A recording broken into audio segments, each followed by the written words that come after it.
নবীর ভালোবাসা কি বলতো? সাহাবীরা বললেন বিশ্বনবীর ভালোবাসা হিব্বু রাসূলিল্লাহ, উসামারে পাঠাও।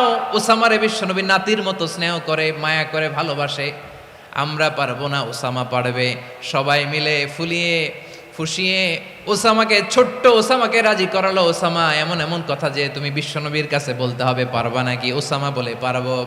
সাইয়েদনা ওসামা রাদিয়াল্লাহু তাআলা আনহু তরুণ সাহাবী বিশ্বনবীর কাছে গেলেন, যে বললেন, নবী, বনু মাখজুমিয়া গোত্রের এক নারী চুরিতে ধরা পড়েছে, এবারের জন্য কি এই মহিলাটারে মাফ করে দিলে হয় না? এবারের জন্য একটু ক্ষমা করা যায় না নবী? বিশ্বনবী বলেন, আতাশফাউ ফি হাদ্দিম মিন হুদুদিল্লাহ, তোমার এত বড় সাহস উসামা, তুমি আল্লাহর হাদ, আল্লাহর দেয়া বিধান, এটার ব্যাপারে সুপারিশ করতে এসেছো? তোমরা কি জানো তোমাদের আগে যত কওম, যত গোত্র, যত জনপদ ধ্বংস হয়েছে তার কারণ ছিল